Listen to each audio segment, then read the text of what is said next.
الوزراء هنا في البيت الأبيض هو محارب عظيم. Two questions. I was wondering if you could explain your changing thinking on the Strait of Hormuz, applying a 20% fee.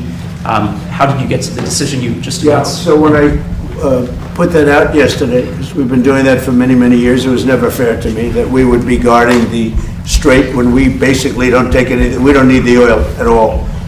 And it wasn't important for us, but it was important for allies. It was important for people that we get along with very well, including the major Gulf state countries.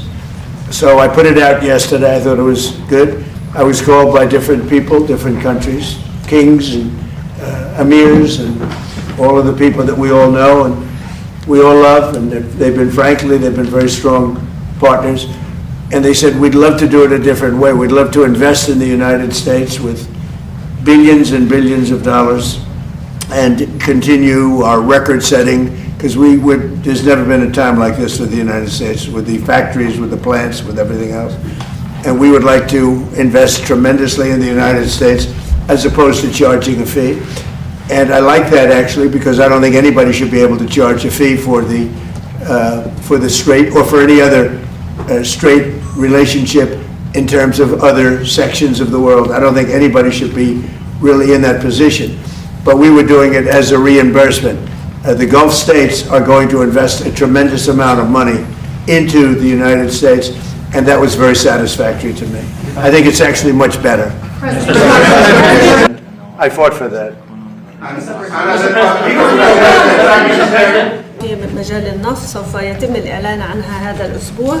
أنتم تقومون بعمل رائع. On the prior question, the Hormuz Strait toll idea for you, that's dead now. That's completely gone.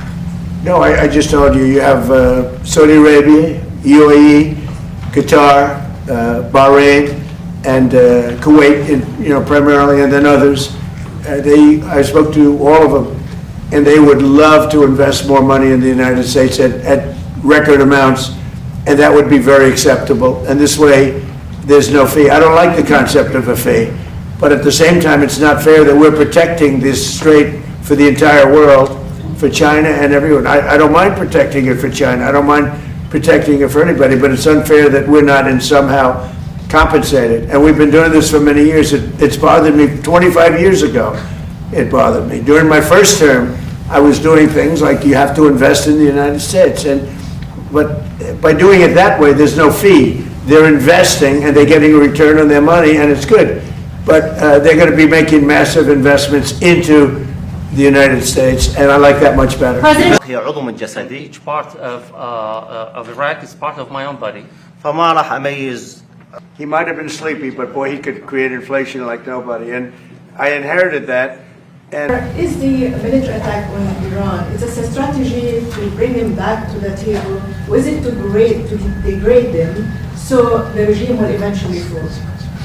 Well, we don't think we need the military there anymore. It's a very big operation.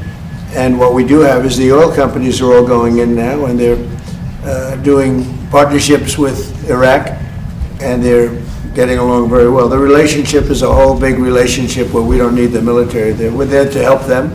We're there to protect them if need be, but we don't think that's going to be necessary. And their primary, I consider an opponent. They might have considered a friend, but I consider that an opponent was Iran, was a big burden on Iraq because they were the bully of the Middle East, as you know.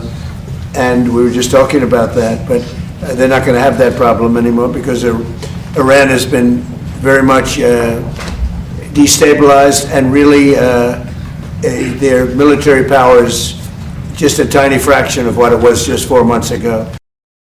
On schedule, we have here we are. I mean, we're right now. I even called for a lunch that wasn't scheduled. Okay.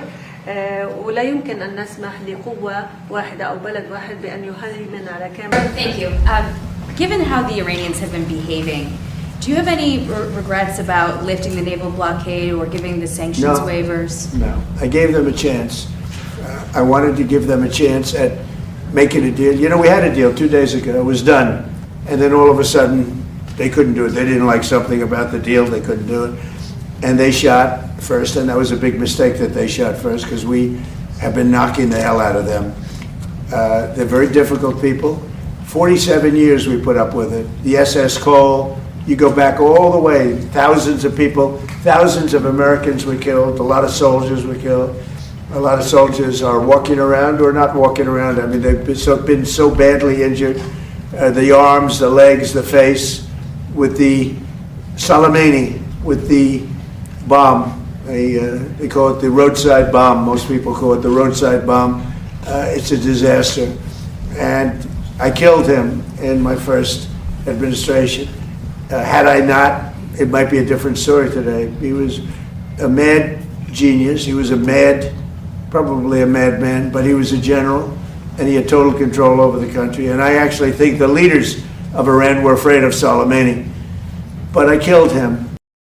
That camera, remember that, because nobody else could do it. Prices are way down. Prices are coming. People would say it's a great country. We're helping it. We want to help it. We have a fantastic